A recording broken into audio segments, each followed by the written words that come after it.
No prosim, samo da to ni truplo ali kaj podobnega. Hej, pridi sem!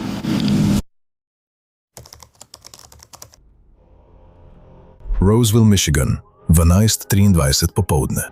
Patruljni policist se odzove na prijavljeno trčenje na križišču ulic Hayes in Common Road. Moder Fordov poltovornjak proti tovornjaku s prikolico. Rutinski klic, kakršne policisti pogosto obravnavajo. Voznik tovornjaka s prikolico je še vedno na kraju dogodka. Poltovornjak stoji na cestišču, vendar voznika ni nikjer. Seattle. In Waterloo. Kdorkoli je že bil, ta tip je imel torbo in je hitro tekel. Imel je mobilni telefon na Hayesu, na tej strani Hayesa, peš. Skoraj sem zvedel, ker je mlajši tip, ki je vozil kar dobro bežal peš po Hayesu. Ko sem poklical centralo, so me vprašali za registrsko številko in opazil sem, da je bila tablica močno potekla. Si bil ti vpleten v to? O moj bog.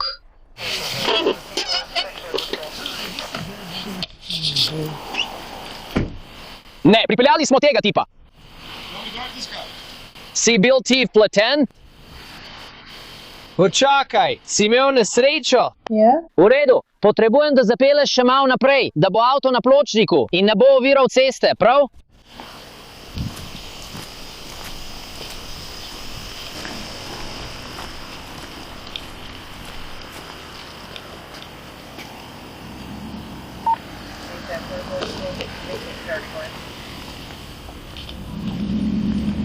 Prosim, rad bi slišal običajen promet.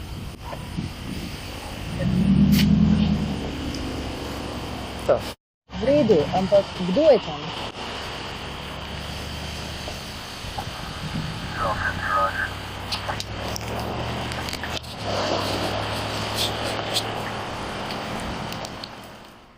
Policist, ki se je odzval, začne pregledovati poltovornjak za kakršnekoli sledi, ki bi lahko razkrile lastnika. Policist preveri VIN številko in registrsko tablico. Vozilo je registrirano na Gabrielle Carla Seitz, 63-letno belko. Registracija je veljavna, tablice se ujemajo, vozilo ni prijavljeno kot ukradeno. Na tej točki vse kaže na običajen pobeg s kraja nesreče. Kako je oseba izgledala? Mi lahko podate opis? Female? Moški ali ženska? Ne morem videti, odsev je prešibek. Moški ali ženska? Ženska? Je belka ali temnopolta ženska? Belka. Kje je Gabzela? Voznik tistega je pobegnil. No, vidim zelo staro nalepko na tablici, zato ne morem ugotoviti. Ja, No, kdorkoli vozi je belka. Rdečkasti lasje do ramen odpeljala je. ja, Gabzela. Forgetno Gabzilla. To je vse z moje strani. Nočeš, da jaz to pravim klic namesto tebe? Ni pomembno. Pozdravljeni, živjo, skrbel me je, da je nekdo udaril v moj tovornjak. Ne, vse je v redu. Ne, vse je v redu. Glede na vso škodo na tisti stvari je zadelo pnevmatiko na prikolici. Ni povzročilo nobene škode na tovornjaku s prikolico. Je bil še kdo poškodovan? Ja, tovornjak. Zavijali so in ta avto je priletel in zadev prikolico tega tovornjaka. Potem je ta oseba zbežala. Oseba je pobegnila, jaz bom skrbela za... Stanovanja. V redu. Policisti so izvedeli, da je moder poltovornjak prevozil rdečo luč, preden je trčil pnevmatiko mimoidočega tovornjaka s prikolico. Tovornjak s prikolico je utrpel malo ali nič škode. Medtem ko prvi policist sedi v svojem patruljnem vozilu, preverja podatke in dokumentira opažanja, drugi policist začne popisni pregled zapuščenega vozila. Med tem pregledom po nesreči aktivira dekoracijo za noč čarovnic. Jesus! Kar povej.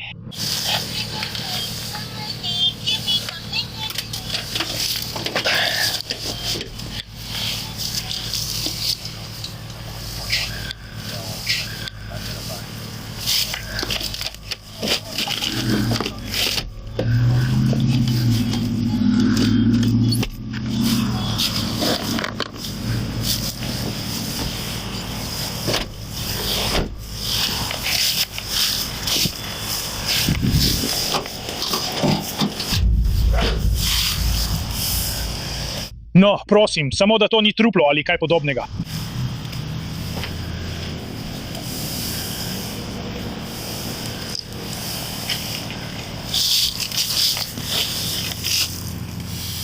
Samo šalil sem se. Hej, pridi sem! Samo šalil sem se. Kaj? Zdaj je nekdo mrtev. Jaz sem povedal šalo.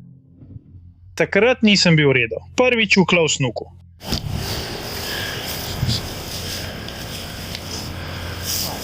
Najprej moram... No pa je šla razlaga. Kar nadaljuj. Preveri to. Postaja 78, policija, tukaj se nekaj dogaja, takoj.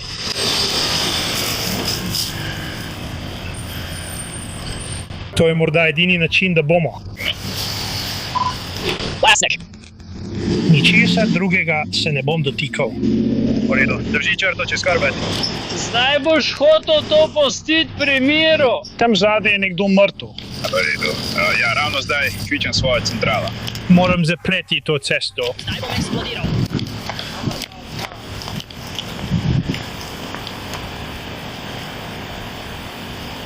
Naj vse skupaj ustavimo? Verjetno. Veš kaj? Hej, pustim vse tako, kot je zdaj. Tudi to. V redu, ja, ni problema. Ja, pustil bom točno tam. Samo pustili bomo. Prišel boš nazaj in počistil, ker bomo vse to zaprli. V redu? Ne, poklicali te bomo nazaj. Na zadnjem delu poltovornjaka leži truplo Gabriel Sajc, z vezalko močno zategnjeno okoli minega vratu. Tožilci so kasneje opisali, da so policisti opazili očitne znake zadavitve. Kar se je začelo kot pobeg s kraja nesreče, je zdaj postala preiskava umora. Prvi posredovalci so takoj zaprli območje, postavili policijski trak okoli kraja zločina in obvestili enoto za umore. Izjave prič so si nasprotujoče. Nekateri pravijo, da so videli žensko pobegniti iz poltovornjaka, drugi so prepričani, da je bil moški. Nato se policistom nasmehne sreča.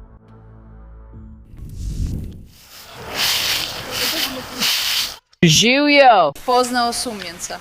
No, bil je posnetek. Pozdravljeni, živijo. Samo slišal sem to od nekega tipa na Facebooku. Ne vem, kje je to dobil, ampak takoj se vrnemo. Madonca, to je pa...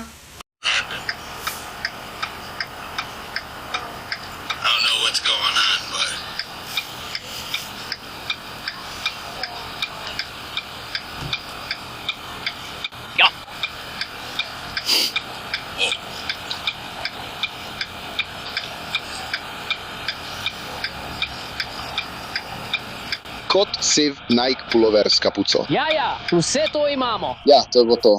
Je kakšna možnost? Lahko to pošleš po e-pošti. In je to na Facebooku? Ja, bilo je pač tako, odprl si vir novic in je bilo tam... V redu, torej ne veš, čigav video je to? Ne. Facebook Live video, ki je posnel posledice trčenja, detektivom prvič omogoči jasen pogled na osumljenca. Policisti preiščejo pot, po kateri je šel, in najdejo odvrženo športno torbo. V njej najdejo osebne dokumente, ki pripadajo Stevenu Leeju Freemanu. Star je 19 let. Pri lokalnih organih nima kazenske evidence, vendar ima zgodovino zlorabe substanc, vključno z nedavnim zdravljenjem v centru za odvajanje od drog. Imeli so ime.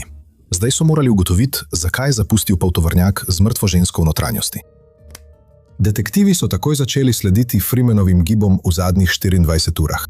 To prizadevanje jih je pripeljalo naravnost do nadzornih kamer v Gabrielinem stanovanjskem kompleksu. Posnetki so pokazali, da se je osumljenec večkrat pojavljal pred Gabrielinim stanovanjem pozno v noč in tam vztrajal več ur. Nato je med 23:45 in polnočjo 8-krat nosil predmete iz stanovanja do Gabrielinega modrega Ford Rangerja, parkiranega zunaj. Približno ob 1:41 zjutraj se je poltovornjak odpeljal iz kompleksa z ugasnjenimi žarometi. Detektivi so imeli Freemana posnetega na prizorišču, vendar jim kamera ni mogla povedati, kaj se je zgodilo v tistem stanovanju. To je razkrilo šele sodno odredbo za preiskavo. Kar so preiskovalci našli v notranjosti, je dalo jasno sliko. Znaki vloma, dokazi o boju, namigi, da je nekdo poskušal očistiti prizorišče in posteljnina, ki je ustrezala materialu, v katerega je bilo zavito Gabrielino telo. Medtem ko so detektivi poskušali rekonstruirati Gabrieline zadnje ure, so tisti, ki so jo najbolje poznali, skušali predelati nepredstavljivo izgubo. Ko so govorili z lokalnimi televizijskimi novinarji, je njena družina nekoliko pojasnila, kdo je bila Gabriela. Prav tako so razkrili, da je v tednih pred umorom Gabriela izrazila zaskrbljenost glede svoje varnosti. Bila je najbolj prijazna oseba, ki so jo vsi imeli radi in so radi bili v njeni družbi. Znala je nasmejati ljudi s svojo prisotnostjo. Rada je plesala, pela, vse. Za Justina Omansa iz Rosevilla so bili to zahtevni 4 dnevi. Potem, ko je izvedel, da so truplo njegove matere, 62-letne Gabriele Seitz, v četrtek našli na zadnjem delu njenega poltovornjaka, blizu križišča Common in Hayes. Še težje pa je bilo opazovati, kako se po spletu širijo govorice in ugibanja. Nismo mogli biti na Facebooku, nismo mogli sploh gledati novic zaradi vsega, kar se dogaja. Oman pravi, da je moški, ki je vozil tovornjak njegove mame, viden v tem videu, popoln neznanec zanj. Policija pravi, da je ta moški oseba, ki jih zanima v zvezi z njeno smrtjo. Hotel je nekam iti z maminim truplom. Lahko bi ga odvrgal nekje in lahko bi odpeljal tovornjak na odpad in bi ga lahko zdrobili. In jaz ne bi vedel, kje je moja mama. Ohmans tudi ne verjame, da je njegova mama poznala tega moškega. Upa, da bodo osumljenca kmalu privedli pred sodišče, da bodo on in njegova družina lahko začeli žalovati. Bila je popolna mama, popolna prijateljica in popolna sestra za vse, ki so jo poznali. Kljub govoricam, ki krožijo po družbenih omrežjih, Justin pravi, da njegova mama ni poznala osumljenca, vendar je bila vse bolj zaskrbljena za svojo varnost v bližini svojega doma na Utica Road v Rosevilla. Vsem je govorila, da želi oditi od tu, da je preveč nevarnosti. Veš, nekaj se mi lahko zgodi, samo ven želim od tu. Nažalost so se te skrbi izkazale za upravičene. Na podlagi dokazov preiskovalci verjamejo, da se je Gabriel vrnila domov iz službe in našla Freemana že v hiši. Vstopil je skozi okno. Sledil je nasilen spopad. Preiskovalci verjamejo, da jo je Freeman spolno napadel, jo zadavil s vezalko, njeno telo zavil v posteljnino, jo naložil v njen tovornjak in se odpeljal. Ure kasneje se je ta niz dogodkov nenadoma končal, ko je prevozil rdečo luč in trčil v tovornjak. 2 dni po umoru so policisti našli Freemana, ki se je skrival v vozilu v Waterford Townshipu in so ga brez zapletov prijeli. Med čakanjem na sodni postopek je Freeman iz zapora opravil telefonski klic z audio in video zapisom svoji nekdanji romantični partnerki. Klic razkriva Freemanovo miselnost in njegov pogled na primer proti njemu. Še pomembneje pa je, da vsebujejo nekaj, kar je najbliže razlagi, ki bi jo kdorkoli kdaj dobil glede tega, kaj se je zgodilo z Gabrielle Seitz. Samo želim, da veš, da ker nočem, da bi se počutil, kot da tam zunaj ni nikogar zate. Ne glede na vse. Ljubim te. Tukaj sem. Ne bi bil prvi, ki bi te obiskal, če ne bi bil. Odkar se je vse to začelo? Si ti prva oseba, ki je poklicala, ki si prva oseba? Ti si prva oseba, ki je kdajkoli kaj naredila, medtem ko je bila brez kakršnekoli napake. Vem. Kakšna je novica? Trenutno se veliko govori. Povej mi nekaj, prijatelj, štof ne vem. V redu, potem pa mi moraš povedati, kaj se je dogajalo.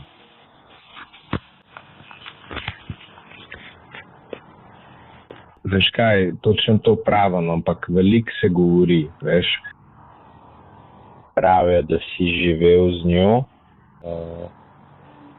Tako, mediji so te spremenili v pošast. Tako da sem jaz tisti, ki te je branil v komentarjih in povsod.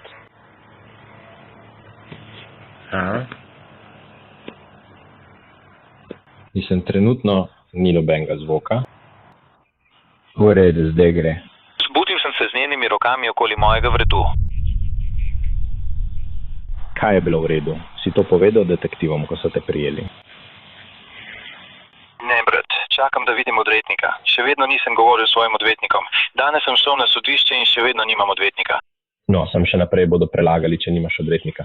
Se veš, niso ti ničesar očitali. Ti si samo tisto, kar so oni. Kar imajo v okrožju Macomb, je, da te vodijo za umor prve stopnje. In to je v teoriji. Dejansko ti tega ne očitajo, ta teorija.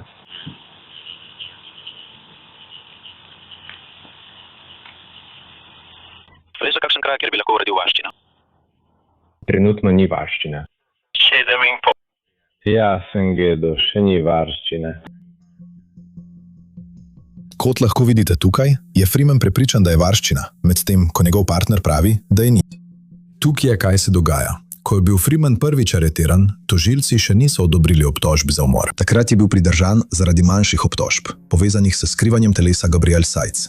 In sodnik je sprva določil varščino v višini $75,000. Do trenutka tega telefonskega klica pa se je primer hitro spremenjal. Ko Freeman svojemu partnerju pove, da mu je bila odobrena varščina, partner preišče sodne evidence na spletu in ugotovi, da je bil Freeman pravkar obtožen umora prve stopnje. Te resnejše obtožbe so bile bodisi pravkar odobrene ali pa so bile v postopku vnosa v sodni sistem, kar pomeni, da spletne informacije niso več odražale prejšnje varščine. Ko pa so bile vložene polne obtožbe za umor, je bila ta varščina preklicana. Freeman ni šel nikamor. Moje vprašanje je, kje za vraga si se skrival tiste dni? Hudiče, morda bi tudi jaz potreboval kakšno idejo.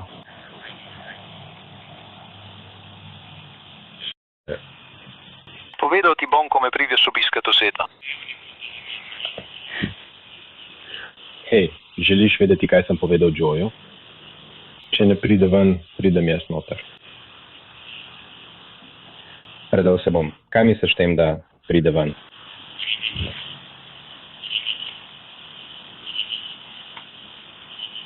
Kaj misliš? Bom v zaporu okrožil makom s tabo. Draga, resno? Draga, ne bi te pustil v zaporu. Ne delaj tega. Draga. Aha. Že vem, kaj me čaka, Joe. Prav. Ja. Povedal sem ti že na začetku, ja, mogoče te nisem dobro obravnaval, ampak je bilo težko. In moral sem se dejansko usesti in se pogovoriti z Joejem, da me spravi v takšno zmedo, kot si je nikoli nisi mogla predstavljati. Veš kaj, sem res dobra oseba, ampak zdaj sem ti popolnoma predan. Imaš vso mojo pozornost. Celo tvoje otroške slike imam. Tudi, ko si bil okrogel. Ja.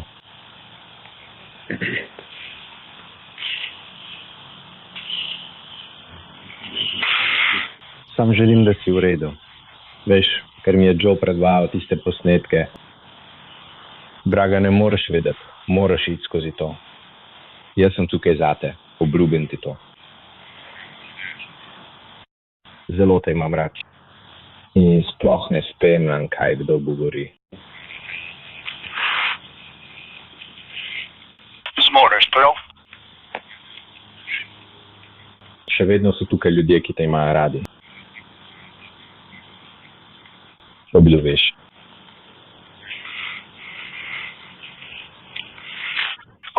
Silo se, da imam rad, stari. V redu, niti treba, ker te imam jaz rad. Opiraj se na to.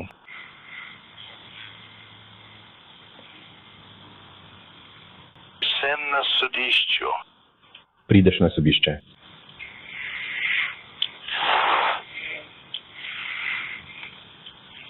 Prosim, ne naredi ničesar neumnega. Ne naredi ničesar neumnega. Ne bom. Verjetno bom kasneje tisti dan na zaporu. Samo to si zapomni. V katerem bloku si? Si zdaj v bloku D? Si zgoraj? Trenutno sem na oddelku za duševno zdravje. Na oddelku za duševno zdravje si zaradi mene. Ker sem v prvih 20 minutah poskušal narediti samomor. Ne, povedal sem jim vnaprej. Detektivu sem povedal, da si bil ti. Si mislil, da me boš zapustil? Nikakor ne. Ujet si. Spomni se, ti si me prosil, da se poročiva, kaj ne? V redu. No, zdaj imaš... Zdaj me imaš celega. Kaj? Če nisem tam noter, ugani kaj. Ugani, kaj bo zapisano v mojem tetovažnem zapisu. Dal se jo bom narediti. Takoj, ko dobim nekaj denarja, je to prva stvar, ki jo bom naredil, predvsem ostalim. Ampak ne boš da dobil, to že vem. Meni?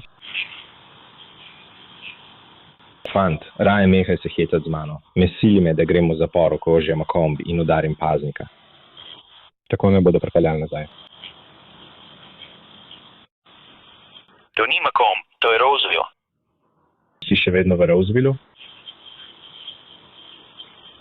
Tukaj bom verjetno ostal. Ne, moral bi biti v zaporu okrožja Macomb. Tja bi te morali pripeljati. Tvoja lokacija je zapor okrožja Macomb, tukaj ti jasno piše. Piše tvoje ime, imam tvojo številko zapornika. Zapor, v katerem si, ne vem, kaj je to. Poznam celo stene za tabo. Bil sem tam prevečkrat. Zagotavljam ti, če mimo pride paznik, vem, kdo je. Ampak hotel sem se prepričati, da je to prostor za košarko. Kot stara telovadniča, kot tam, kjer je zdaj igrišče. Si v medicinski enoti, draga. Vedel sem, kje si. Greš. Prav tako bo šla skozi razstrupanje, ker vem, kaj si počela. Vsi so hoteli to. Vsi. To je prva stvar, ki so jo vsi hoteli omeniti. On je to počel. To te ne prisil, da to narediš. To ti zagotavljam. Ker jaz to počnem redno. Imaš kaj za pisanje? Reti jim, naj si zapišejo številko. Imaš prav. Ante im. Malo vedel, da te bom ugriznil naravnost pod svojo kožo. Imam 12 minut. Obtožujejo me umora prve stopnje. Umora prve stopnje. Torej, če dobim prvo stopnjo, kakšna je najnižja in najvišja kazen? Mislim, najvišja je dosmrtna. Če greš in jim poveš resnico, vse, od začetka do konca, kaj se je zgodilo, vse je odvisno od tega, kako poveš in kako ti verjamejo. Tako da, če si iskren takoj na začetku in vse razložiš, ter se z njimi pogovoriš, če to vlečeš naprej, ti bodo ponudili dogovor o priznanju krivde. Tvoj dogovor o priznanju bo nekaj, da priznaš krivdo.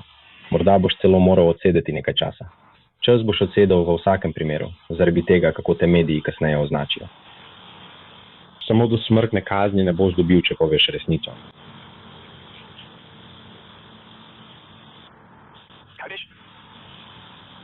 In ko boš povedal resnico, se jo boš, bom tudi jaz tukaj naslednji teden.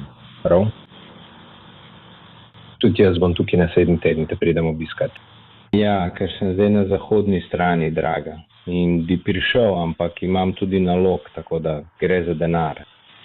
Ker moram najprej položiti nekaj denarja zate, preden lahko pridem noter.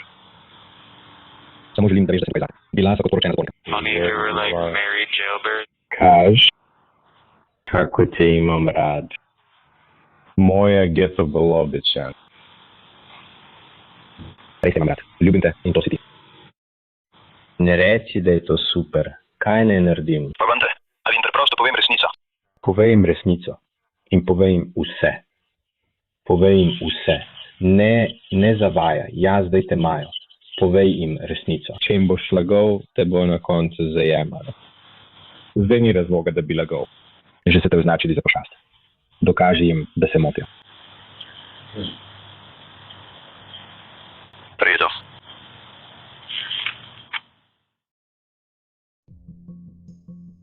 Steven Freeman nikoli ni dal izjave kriminalistom.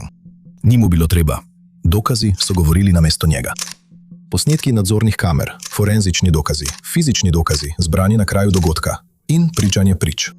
Tožilci so sestavili tako trden primer, da je obrambi ostalo zelo malo manevrskega prostora. Porota se je strinjala. Septembra 2025 je Steven Freeman bil spoznan za krivega umora prve stopnje s predomišljajem, umora med kaznivim dejanjem, vloma prve stopnje, kaznivega dejanja spolnega nasilja druge stopnje, prikrivanja smrti posameznika ter sprejemanja in prikrivanja ukradenega motornega vozila. Grozi mu možnost dosmrtne kazni brez pogojnega izpusta. Vendar pa sodišče, zaradi tega, ker je bil Freeman ob času umora star 19 let, ni moglo tako izreči kazni. Namesto tega je potrebno izvesti Millerjevo obravnavo.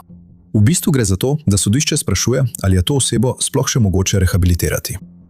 Ta obravnava je trenutno predvideno za 10. julij 2026. Takrat bo sodnik odločil, ali bo Freeman preživel preostanek svojega naravnega življenja za zapahi brez možnosti pogojnega izpusta.